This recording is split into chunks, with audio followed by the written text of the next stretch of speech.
अस्सलाम वालेकुम dear students. इस वीडियो लेक्चर के अंदर हम लोग एनालिटिकल केमिस्ट्री का बहुत ही इंपॉर्टेंट टॉपिक पढ़ने जा रहे हैं, selection of analytical methods for problem solving. कि अपनी प्रॉब्लम्स को सॉल्व करने के लिए अगर हम किसी एनालिटिकल मेथड को सिलेक्ट करते हैं तो हम उसको कैसे करते हैं। तो इस वीडियो के अंदर हम सबसे पहले ये देखेंगे कि एनालिटिकल मेथड होते क्या चीज़ है, और उसके बाद देखेंगे कि हम लोगों ने अगर एनालिटिकल मेथड को सिलेक्ट करना हो तो हम कौन से पॉइंट्स को कंसिडर करते हुए इनको सिलेक्ट करते हैं। तो चलिए students, without wasting any time let's start the video.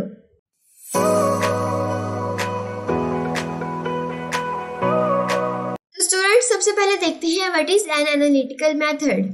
Analytical method is a technique used to determine composition, structure और properties of substance.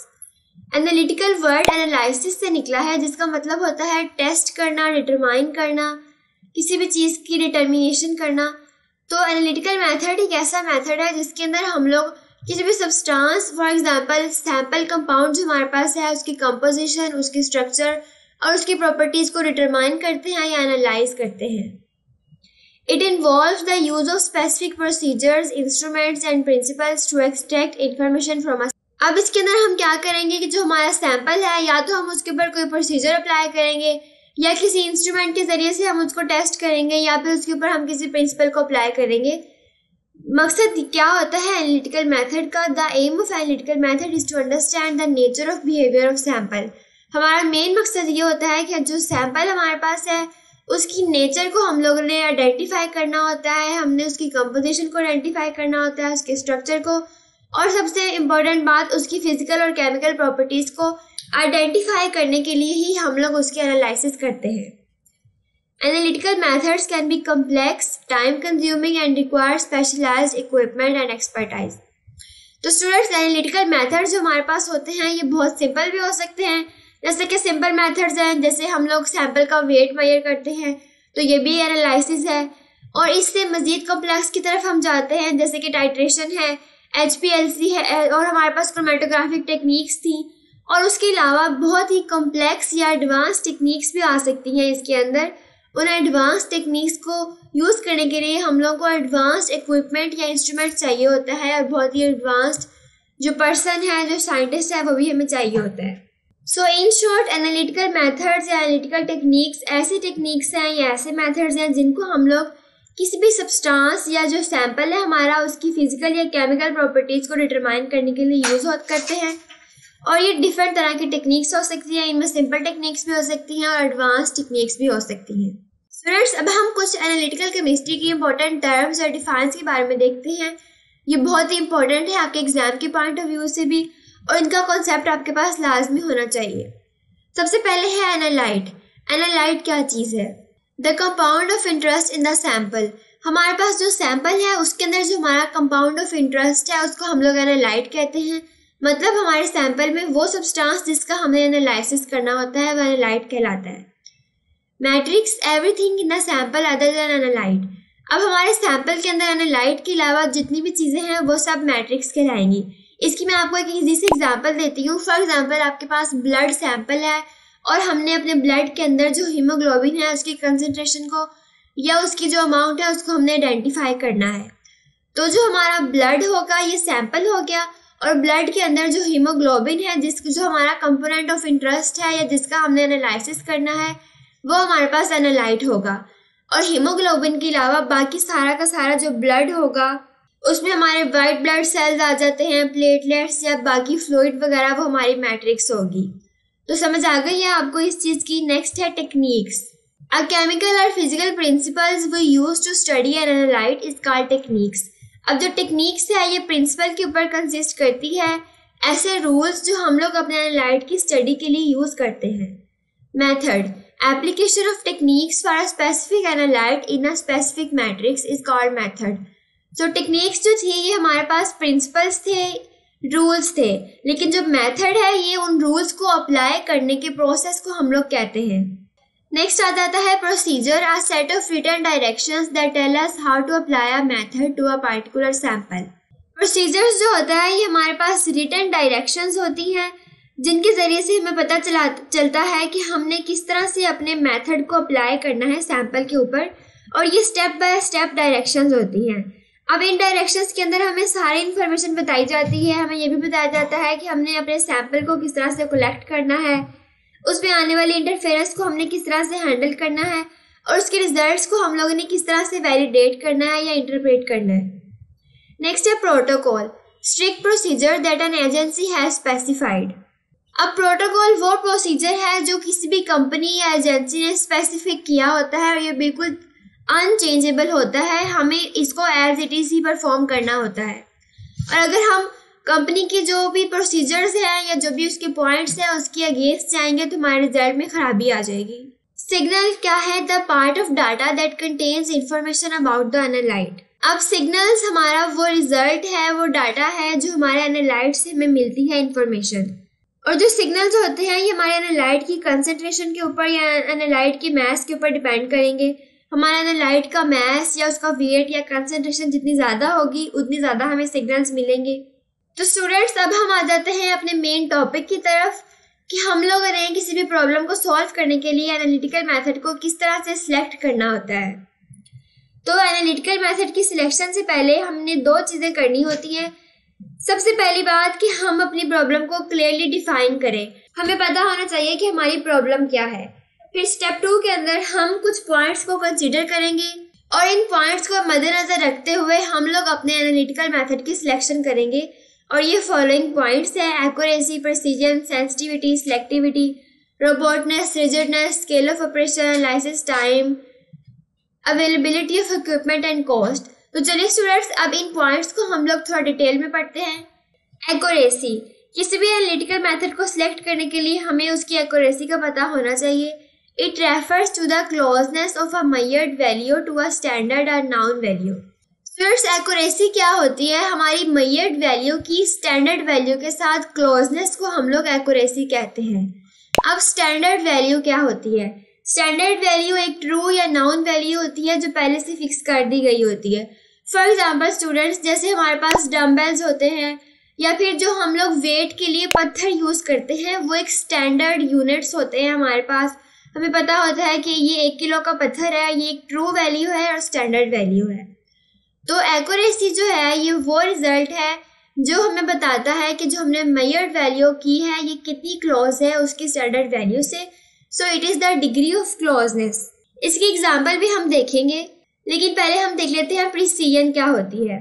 Precision refers to the closeness of multiple measurements to each other. Precision क्या है कि हमारी multiple measurements, मतलब हम लोग ने different multiple results find out की हैं और वो सारी जो मेजर्ड वैल्यू है या एक्सपेरिमेंटल वैल्यू है वो आपस में कितना क्लोज है उसको हम लोग प्रिसीजन कहते हैं। It is the measure of variability. तो स्टूडेंट्स, यहाँ पे हम लोग बहुत ही ईजी एग्जांपल के जरिए से एक्यूरेसी और प्रिसीजन का कॉन्सेप्ट क्लियर करते हैं। यहाँ पे देखिए ये एक टारगेट है, इसको हमने शूट किया है। अब जो दरमियान में रेड सर्कल है ये हमारी ट्रू वैल्यू है या स्टैंडर्ड वैल्यू है। तो जो सबसे पहला ये वाली डायग्राम है इसमें जो हमने शूट किया है इसमें जो हमारे पास 3 एरो थे ये एक ही पॉइंट पे आए हैं। और अब हम देखेंगे कि इसकी एक्यूरेसी कैसी है और प्रिसीजन कैसी है। एक्यूरेसी का आपको पता है it is the closeness of measured value to the true value. तो ये हमारी ट्रू वैल्यू थी और ये हमारी एक्सपेरिमेंटल वैल्यू है। ये कितनी क्लोज है यहाँ पे आप देख सकते हैं कि ये बहुत ज़्यादा क्लोज है। इसका मतलब है कि इस फिगर के अंदर एक्यूरेसी बहुत अच्छी है। अब प्रिसीजन क्या होती है? ये मल्टीपल मेजरमेंट्स की आपस में क्लोजनेस को हम कहते हैं। अब ये तीनों जो हमारे मेजरमेंट्स आई हैं, तीनों टारगेट्स हैं, ये आपस में कितना क्लोज है? तो ये बहुत ज़्यादा क्लोज है, इसलिए हम कहेंगे कि इसमें एक्यूरेसी भी ज़्यादा है और प्रिसीजन भी ज़्यादा है। अब नेक्स्ट डायग्राम की तरफ आते हैं। हमने जो 3 टारगेट्स शूट किए ये हमारे ट्रू वैल्यू से कितना ज़्यादा दूर है? तो इसके अंदर एक्यूरेसी बिल्कुल भी नहीं है क्योंकि हमारी ट्रू वैल्यू के साथ हमारी एक्सपेरिमेंटल वैल्यू बिल्कुल भी मैच नहीं कर रही और ये इसके बहुत दूर है। लेकिन जो हमारी मेजर्ड वैल्यूज हैं ये हमारी एक्सपेरिमेंटल टारगेट्स हैं, ये एक दूसरे के आपस में बहुत ज़्यादा क्लोज हैं। तो यहाँ पे प्रिसीजन है लेकिन यहाँ पे एक्यूरेसी नहीं है। अब इस डायग्राम में अगर आप आ जाएं तो ये जो हमारे पास 3 टारगेट्स आए ये बिल्कुल अलग अलग जगह पे गए और ये हमारी स्टैंडर्ड या ट्रू वैल्यू के पास भी नहीं गए। इसका मतलब ये है कि इसमें एक्यूरेसी तो बिल्कुल भी नहीं है और इसमें प्रिसीजन भी बिल्कुल भी नहीं है। तो स्टूडेंट्स, आपको उम्मीदें समझ आ गई होगी इस एग्जाम्पल की। अगर आपकी कोई भी कन्फ्यूजन हो तो आप मुझसे किसी भी टाइम कमेंट सेक्शन में लास्ट में पूछा करें। तो स्टूडेंट्स, ये जो एक्यूरेसी और प्रिसीजन है ये बहुत ही हेल्पफुल पॉइंट है हमारी एनालिटिकल मेथड को सिलेक्ट करने के लिए। खास तौर पे वो प्रॉब्लम्स जिनमें एक्सपेरिमेंटल प्रॉब्लम्स होती हैं उनके लिए एक्यूरेसी और प्रिसीजन बहुत ही यूजेबल टर्म है एनालिटिकल मेथड की सिलेक्शन के लिए। अब हम देखते हैं sensitivity. Sensitivity is how low you can detect the substance of interest. Sensitivity हमें बताती है कि हम लोग किस मिनिमम वैल्यू तक अपने सैंपल को डिटेक्ट कर सकते हैं। The best analytical method refers to highest sensitivity. जो बेस्ट एनालिटिकल मेथड होगा उसकी सेंसिटिविटी उतनी ही हाई होगी और वो उतनी ही मिनिमम अमाउंट ऑफ सब्सटेंस को डिटेक्ट कर सकेगा। फॉर एग्जाम्पल स्टूडेंट्स, हमारे पास दो मेजरमेंट्स हैं, एक 0.2 ग्राम्स है और एक 0.002 ग्राम्स है। अब वो मेथड जो ज़्यादा सेंसिटिव होगा वो जो 0.002 ग्राम्स है उसको भी इजीली डिटेक्ट कर लेगा, लेकिन वो मेथड जिसकी सेंसिटिविटी कम होगी वो स्मॉलेस्ट मेजरमेंट को मेजर नहीं कर सकेगा, वो सिर्फ 0.2 ग्राम्स को मेजर करेगा। तो जिस एनालिटिकल टेक्निक की सेंसिटिविटी जितनी ज़्यादा होगी उतना ही स्मॉलेस्ट अमाउंट ऑफ सैंपल हम लोग डिटेक्ट कर सकेंगे। तो हम लोग सिलेक्शन ऑफ एनालिटिकल मेथड के अंदर सेंसिटिविटी को तब देखेंगे जब हमारा जो अमाउंट ऑफ सैंपल है वो बहुत ही स्मॉल होगा, तब हम ज़्यादा सेंसिटिव इक्विपमेंट या ज़्यादा सेंसिटिव टेक्निक को चूज करेंगे। नेक्स्ट आ जाता है selectivity. It is defined as the capacity of an analytical process to produce signals which depend almost on the analyte present in the sample. अब सिलेक्टिविटी की हमारे एनालिटिकल प्रोसेस की वो कैपेसिटी है जिससे वो रिजल्ट प्रोड्यूस कर सकता हो और वो जो रिजल्ट्स हैं वो डिपेंड करें हमारे एनालाइट की कंसंट्रेशन के ऊपर सैंपल में जो प्रेजेंट है। मतलब एक अच्छा सिलेक्टिव मेथड हमारे सैंपल के अंदर जितना भी अमाउंट ऑफ एनालाइट प्रेजेंट है उस सारे के सारे अमाउंट ऑफ एनालाइट का हमें सिग्नल्स प्रोड्यूस करके देगा। अब इसमें एक इम्पॉर्टेंट बात जो हमने याद रखनी है वो ये है कि जो सिलेक्टिविटी है it is free of interference. मतलब कि सिलेक्टिविटी जितनी ज़्यादा अच्छी होगी उतनी ही कम इंटरफेरेंस हमारे उस एनालिटिकल मेथड की होगी। It distinguishes analyte from other species in the sample avoiding interference. तो इसमें इंटरफेरेंस को अवॉइड करने की जो प्रॉपर्टी है ये बहुत ही इंपॉर्टेंट है और आपने इस चीज़ को याद रखना है कि सिलेक्टिविटी किसी भी एनालिटिकल मेथड की सिलेक्टिविटी हमें ये बताएगी कि वो मेथड किस हद तक हमें अच्छे रिजल्ट दे सकता है, किस हद तक सिग्नल्स प्रोड्यूस कर सकता है, वो भी इंटरफेरेंस के बगैर। नेक्स्ट आता है robustness. The robustness is the ability of system to resist change without adapting its initial stable configuration. जो robustness है इसका मेन मतलब ये होता है ability to tolerate।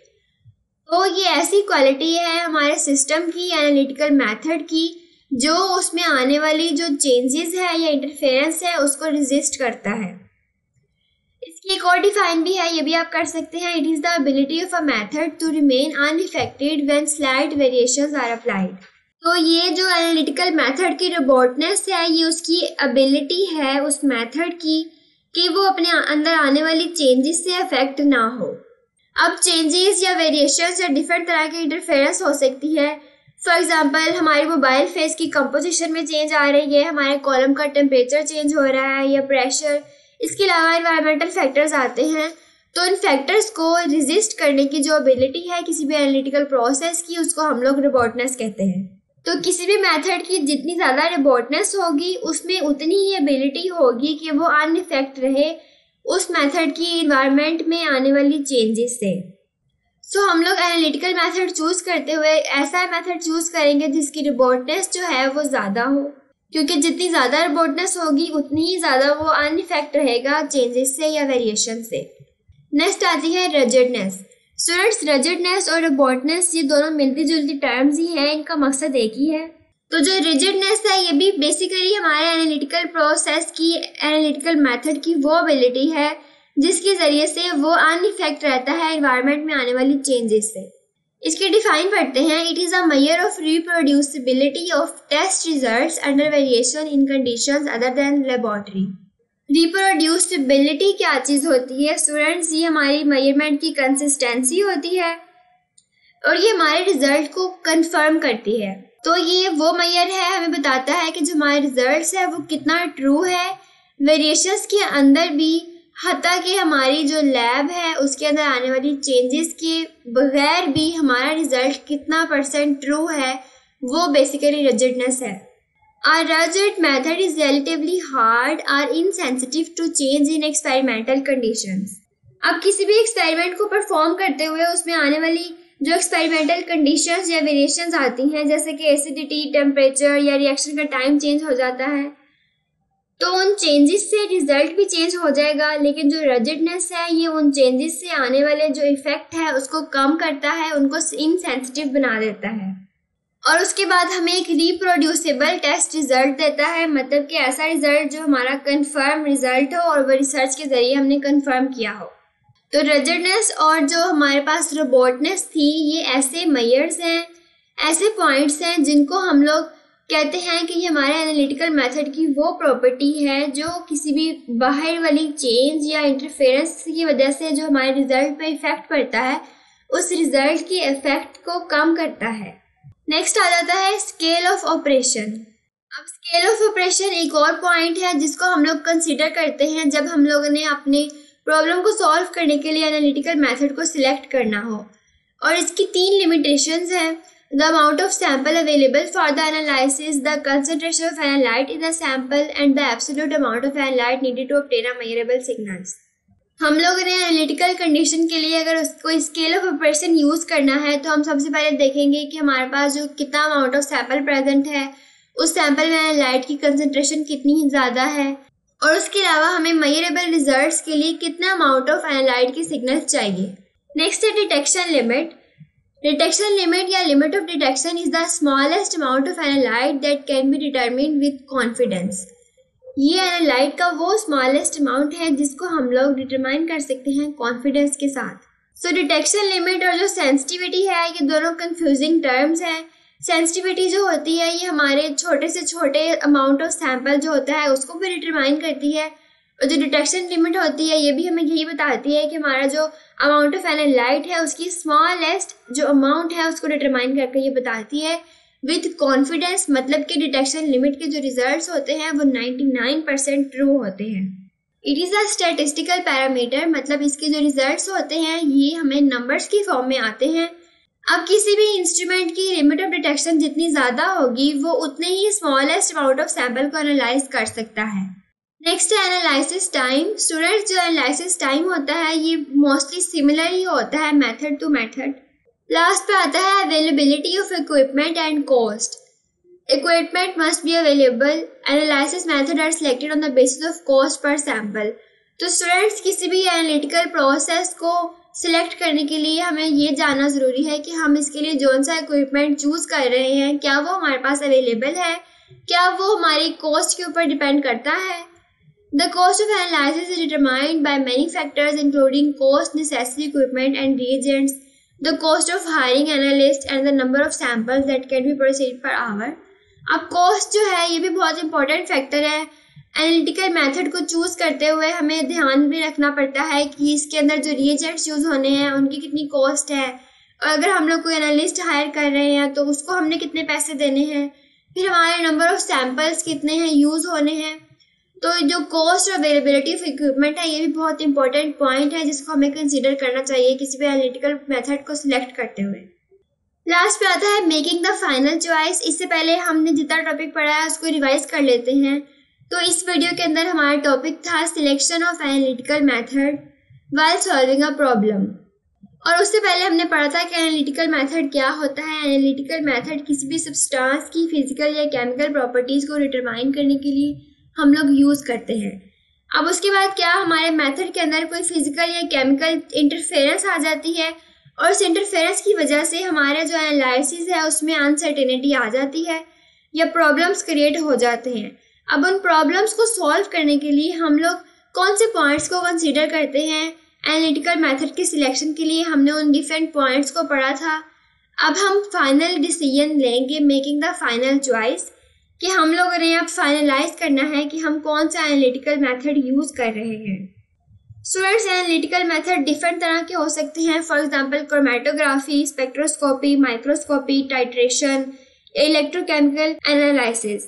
तो एनालिटिकल मेथड को चूज करने से पहले हम लोग ये भी देखेंगे कि हमने क्या अपनी सब्सटेंस की क्वांटिटेटिव एनालिसिस करनी है या क्वालिटेटिव एनालिसिस करनी है या फिर स्ट्रक्चरल एनालिसिस करनी है। तो स्टूडेंट्स अभी कुछ फाइनल पॉइंट्स हैं जिनको हम रिवाइज कर लेंगे, जिससे हमारी मजीद हेल्प होगी एक अच्छा एनालिटिकल मेथड चूज करने में। Working with smaller amount of analyte और सैंपल इम्प्रूव सिलेक्टिविटी, कि अगर हम लोग सैंपल के बहुत ही स्मॉल अमाउंट ले रहे हैं तो हमारी सिलेक्टिविटी भी इम्प्रूव होगी, और उसके अलावा ये बात हमारी प्रिसीजन पे भी डिपेंड करेगी, हमारी प्रिसीजन भी ज़्यादा अच्छी आएगी। इसके अलावा ये है कि trying to minimise cost analysis time and decrease accuracy, कि हम लोग बाज़-औक़ात अपने एनालिसिस टाइम को मिनिमाइज करने के लिए या फिर कॉस्ट को मिनिमाइज करने के लिए जो भी मेजरमेंट्स लेते हैं, या हम लोग बाज़-औक़ात ऐसे इंस्ट्रूमेंट यूज़ करते हैं जो कि चीप हो, तो उससे हमें एक डिसएडवांटेज हो सकता है कि वो हमारी एक्यूरेसी को कम कर सकते हैं। Selecting a specific method requires careful balance among all the above being criteria. अब हमने पीछे जितना भी क्राइटेरिया, जितने भी पॉइंट्स पढ़े हैं, उन पॉइंट्स में हम लोगों को बहुत ही केयरफुल बैलेंस रखना जरूरी है एनालिटिकल मेथड को सिलेक्ट करते हुए। The best method is chosen according to sample properties. जैसा कि मैंने आपको पहले बताया था कि हम अपने सैंपल की प्रॉपर्टीज को अपनी नज़र के सामने रखते हुए ही डिटरमाइन करेंगे कि हम लोगों ने इसकी क्वालिटेटिव एनालिसिस करनी है या क्वांटिटेटिव या स्ट्रक्चरल। तो सैंपल की प्रॉपर्टीज के मुताबिक ही हम लोग अगर एनालिटिकल मेथड को चूज करें तो वो सबसे बेस्ट मेथड है। Analysing a sample with a complex matrix में require a method with excellent selectivity to avoid interference. अगर हमारे पास कोई ऐसा सैंपल है जिसकी मैट्रिक्स बहुत ही कॉम्प्लेक्स है, तो उसके लिए हम लोग को ऐसा मेथड चूज करना पड़ेगा जिसकी सिलेक्टिविटी बहुत ही ज़्यादा अच्छी हो ताकि इंटरफेरेंस से बचा जा सके। तो स्टूडेंट्स, जो सिलेक्टिविटी है ये बहुत ही इंपॉर्टेंट है। फॉर एग्जांपल, हमारे पास एक वाटर का सैंपल है और उसमें से हम लोगों ने लेड की कंसंट्रेशन को डिटरमाइन करना है। तो अब जो लेड की कंसंट्रेशन है ये इतनी ज़्यादा सिलेक्टिव है कि हमें इसके मेजरमेंट्स पार्ट्स पर बिलियन कंसंट्रेशन में भी करनी पड़ जाएंगी। तो हम इसके लिए ऐसा मेथड यूज़ करेंगे जिसकी सिलेक्टिविटी बहुत ही ज़्यादा हो ताकि इंटरफेरेंस से अवॉइड किया जा सके। तो स्टूडेंट्स, आपको मेरी वीडियो कैसी लगी है मुझे कमेंट सेक्शन में लाजमी बताया करें। अगर आपकी कोई सजेशंस हो तो मुझसे लाजमी शेयर किया करें। इंशाल्लाह मैं कोशिश करूँगी कि आगे आपको बहुत अच्छा कंटेंट प्रोवाइड करूँ, जिसके लिए आप मेरे चैनल को लाजमी सब्सक्राइब कर दें। अल्लाह हाफिज़, बहुत जल्द मिलते हैं नई वीडियो के साथ।